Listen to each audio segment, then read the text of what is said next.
Bismillahirrahmanirrahim. Assalamu alaikum. Dear students, I am Zaid Mahmood Mangra. We shall discuss FSC part 2. This is our first session. We shall start from the session 1. इसके लिए सबसे पहले जो topic किया है वो है electrostatics. We shall start from electrostatics. Electrostatics. सबसे पहले हम इलेक्ट्रोस्टैटिक्स में इस वर्ड पे गौर करेंगे कि ये इलेक्ट्रोस्टैटिक्स क्या है. ये basically combination of two words है. ये it is the combination of two words. One is electro and other is statics. Statics. Electro means charge and statics mean at rest. तो इस तरह से वर्ड इलेक्ट्रोस्टैटिक्स का जो मीनिंग है वो बनता है study of charges at rest. It is basically branch of physics in which we study charges at rest. So electrostatics mean it is the branch of physics in which we study charges at rest. यहाँ पर देखें, सबसे पहले छोटी classes में भी आपने पढ़ा, लेकिन यहाँ आगे मूव करने के लिए सबसे पहले जो वर्ड है वो है चार्ज. इसको हम पहले अंडरस्टैंड करेंगे कि ये चार्ज का वर्ड है क्या और इसका मीनिंग क्या है. Charge basically entity on a body with which it exert force. Charge is defined as the property of a body with which it exert force called charge. The property of a body with which it exert force is called charge. अब इस charge के हम types देखेंगे. There are two types of charge. There are two types of charges. One is positive charge and other is negative charge. दो तरह के charges हम देखेंगे, टाइप्स, एक पॉजिटिव चार्ज और एक नेगेटिव चार्ज. यहां पर हमारे पास एक क्वेश्चन अराइज होता है, that is how an object can B charged. तो यहां पे एक क्वेश्चन है हमारे पास. अब इसी को हम अंडरस्टैंड करेंगे कि how an object can be charge. ये हमारे पास एक क्वेश्चन है. इसको हम अंडरस्टैंड करते हैं कि किसी भी ऑब्जेक्ट को हम किस तरीके से चार्ज कर सकते हैं. इसके लिए हमें थोड़ा सा बेसिक चीजें दोबारा देखनी पड़ेंगी. हमें पता है कि matter composed of molecules and molecules are composed of atoms. हम किसी भी चीज को कैसे चार्ज कर सकते हैं ये हम देखेंगे. अब एटम के बारे में जूनियर क्लासेस में आपने देखा कि एटम जो बेसिकली आर ऑफ एटम के दो पार्ट्स होते हैं, are of two parts. One, एक को हम कहते हैं nucleus and second is other than nucleus, यानी एक्स्ट्रा न्यूक्लियर स्पेस. ये दो. न्यूक्लियस में हमें पता है कि दो तरह के पार्टिकल पाए जाते हैं.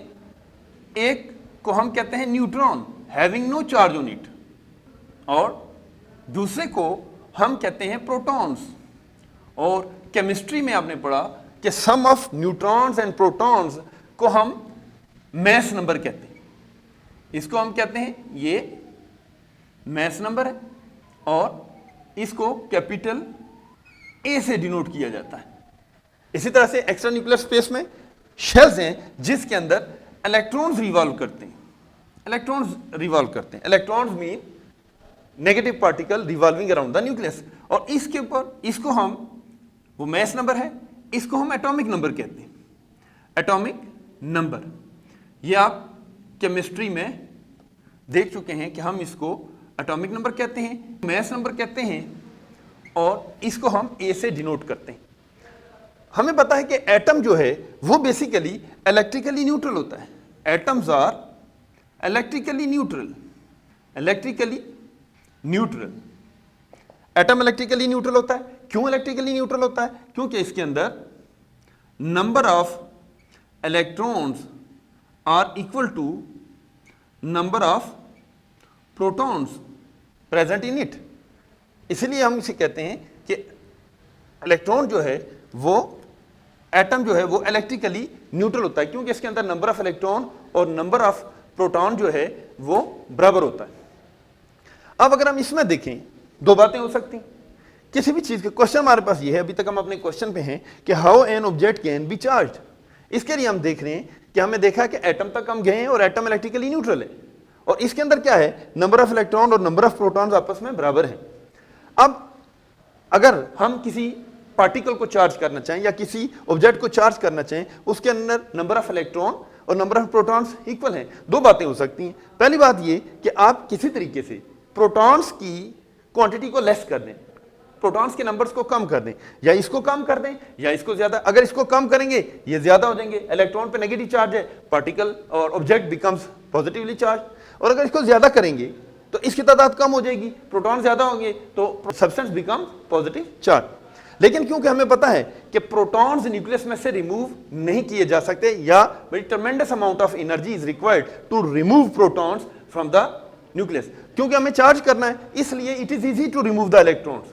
इसलिए दूसरा, एक तो ये था कि प्रोटॉन्स को रिमूव करके चार्ज करें, दूसरा ये कि इलेक्ट्रॉन्स को रिमूव करके चार्ज करें। तो हम क्या करेंगे, इलेक्ट्रॉन्स को रिमूव करेंगे। इलेक्ट्रॉन किसी भी चीज को चार्ज करने के लिए दो तरह के प्रोसेस हम इसके अंदर कर सकते हैं। दो तरह के प्रोसेस होंगे जिसे हम किसी भी मटेरियल को चार्ज कर सकते हैं, या हम तो या इंडक्शन करेंगे, या इंडक्शन से चार्ज रिमूव होगा, या कंडक्शन करेंगे, जैसे रबिंग एटसेट्रा से हम इलेक्ट्रॉन्स को रिमूव कर सकते हैं, या इंडक्शन से होगा। ये दो प्रोसेस हैं जिसे हम रिमूव करेंगे।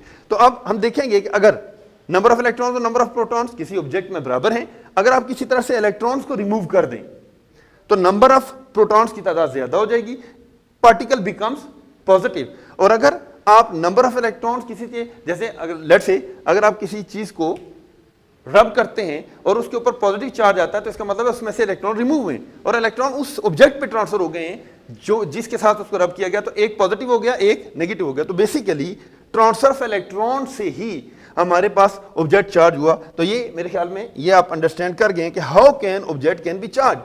Electron object can be charge by addition और removal of electrons.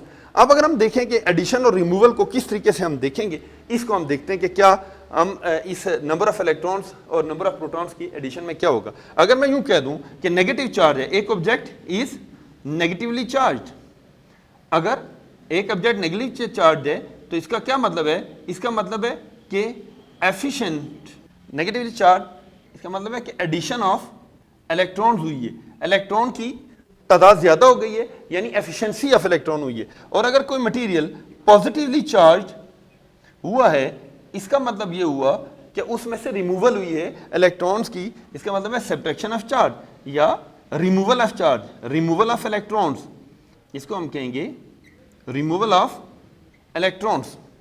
Negative charge में एडिशन ऑफ इलेक्ट्रॉन्स हुई है और पॉजिटिव चार्ज बनाने के लिए रिमूवल ऑफ इलेक्ट्रॉन्स हुई है। तो इसका मतलब ये हुआ कि हमने चार्ज की दो टाइप्स पढ़ी थी, पॉजिटिव चार्ज, और इस क्वेश्चन का आंसर कि how an object can be charge, तो इससे हमें पता ये चला कि जब भी किसी ऑब्जेक्ट के ऊपर इलेक्ट्रॉन्स ऐड होंगे तो हम एडिशन होगी तो हम कहेंगे ये इलेक्ट्रॉन, ये पार्टिकल या ये सब्सटेंस जो है, ऑब्जेक्ट जो है नेगेटिवली चार्ज हो गया।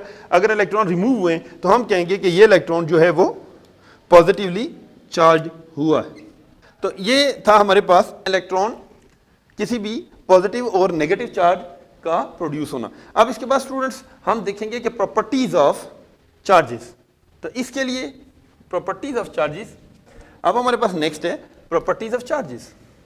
प्रॉपर्टीज ऑफ चार्जेस, चार्जेस की कुछ प्रॉपर्टीज हैं जो हम यहां डिस्कस करेंगे।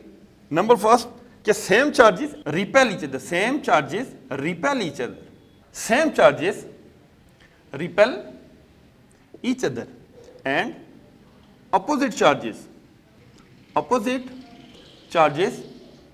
attract each other।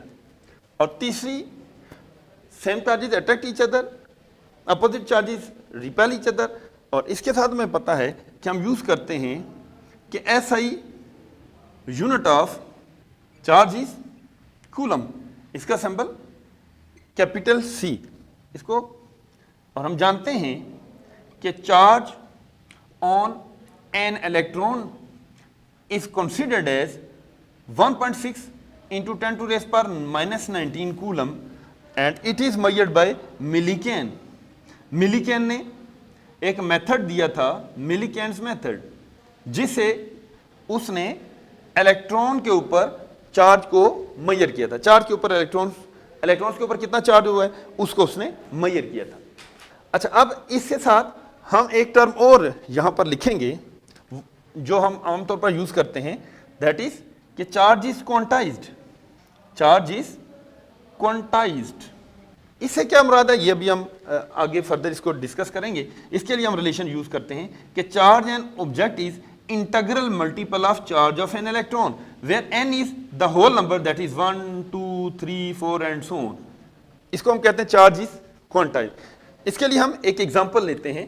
For example, अगर आपको एक ऑब्जेक्ट दे दिया जाए और ऑब्जेक्ट के ऊपर एक चार्ज हो, एक ऑब्जेक्ट आपको दे दिया जाए, जैसे charge is quantize Q is equal to NE, आपको एक ऑब्जेक्ट दे दिया जाए और जैसे इसे कहा जाए कि एक ऑब्जेक्ट है उसके ऊपर चार्ज है 8.0 इंटू 10 टू रेस पर -19 कूलम। अब आप बताएं कि इसके ऊपर ये पहले तो डिसाइड करें कि ये रिमूवल ऑफ इलेक्ट्रॉन से हुआ है या एडिशन ऑफ इलेक्ट्रॉन से हुआ, तो ये पॉजिटिव है या नहीं, क्योंकि इसमें पॉजिटिव दिया है। पॉजिटिव में हमें पता है कि पॉजिटिव चार्ज कब आता है, पॉजिटिव चार्ज तब आता है जब इलेक्ट्रॉन रिमूव होते हैं। तो अब इसमें से चेक ये करना है कि कितने इलेक्ट्रॉन्स रिमूव हुए, तो इसके लिए हम वो रिलेशन यूज करेंगे, ये जो नेक्स्ट मैंने लिखा है ये रिलेशन यूज करेंगे, that is Q is equal to NE। आपने नंबर ऑफ इलेक्ट्रॉन्स चेक करने, N is equal to charge on particle divided by charge on an electron. अब इसमें वैल्यूज करें तो Q आपको गिवन है 8.0 इंटू 10 टू रेस पर -19 coulomb divide by charge on one electron is 1.6 into 10 to raise पर -19 coulomb. हमें इसको देखें तो ये 5 टाइम्स होगा, तो ये N जो आपके पास आएगा दैट विल बी 5 इलेक्ट्रॉन्स। इसका मतलब ये हुआ कि 5 इलेक्ट्रॉन्स की रिमूवल से ये चार्ज क्रिएट हुआ। तो रिमूवल से क्यों, क्योंकि पॉजिटिव है, पॉजिटिव का मतलब है रिमूवल ऑफ इलेक्ट्रॉन से इतना चार्ज क्रिएट हुआ।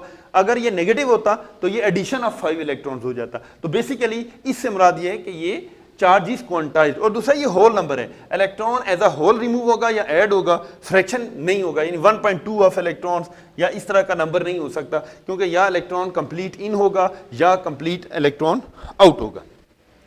अब हम दो प्रोसेस जो हैं वो इलेक्ट्रोस्टैटिक्स के प्रोसेस डिस्कस करते हैं। अब नेक्स्ट जो हमारे पास है, इसको अब हम इस ब्रांच को फर्दर हम देखते हैं। फंडामेंटल प्रोसेस ऑफ इलेक्ट्रोस्टैटिक्स दो हैं। यहां पर हम देखेंगे कि फंडामेंटल प्रोसेस ऑफ इलेक्ट्रोस्टैटिक्स अभी हम देख भी चुके हैं, कैरेक्टरिस्टिक्स में भी देखा है कि इलेक्ट्रोस्टैटिक्स के फंडामेंटल प्रोसेस जो हम देखते हैं वो दो हैं, दो प्रोसेस हैं। एक क्या है, पहला प्रोसेस है वो है फोर्स बिटवीन चार्जेस, वो रिपल्शन भी हो सकती है, force between charges, whether it is attraction और whether it is repulsion, force between the charges. अब ये इसको एक्सप्लेन करने के लिए हम कूलम्स लॉ से इसको एक्सप्लेन करेंगे कि फोर्स बिटवीन द चार्जेस किस तरह से बिहेव करती है, क्या है ये। और दूसरा जो है वो इलेक्ट्रोस्टैटिक्स के अंदर जो दूसरा इसका फंडामेंटल प्रोसेस है वो है configuration of electric field. Second process है configuration of electric field, configuration of electric field, electric field, configuration of electric field. ये सेकंड प्रिंसिपल से हम इसे एक्सप्लेन करेंगे। पहला कूलम्स लॉ से एक्सप्लेन होगा, दूसरा प्रिंसिपल ऑफ सुपरपोजिशन से एक्सप्लेन करेंगे हम। Second is principle of superposition से इसको हम एक्सप्लेन करेंगे। तो फंडामेंटल प्रोसेस इलेक्ट्रोस्टैटिक्स के दो हैं, फोर्स बिटवीन द चार्जेस यानी अट्रैक्शन रिपल्शन होगी, या जो फील्ड बनाएंगे। तो जो अट्रैक्शन रिपल्शन होगी वो कूलम लॉ से होगी, और जो फील्ड को हम अंडरस्टैंड करेंगे या उसके जो इफेक्ट्स देखेंगे वो हम प्रिंसिपल ऑफ सुपरपोजिशन से देखेंगे। अब नेक्स्ट जो हमारे पास है वो पहला प्रोसेस जो आज के हमारे सेशन में होगा वो है कूलम्स लॉ। तो अभी हम जो एक्सप्लेन करने जा रहे हैं वो है हमारे पास कूलम्स लॉ। तो नेक्स्ट टॉपिक इज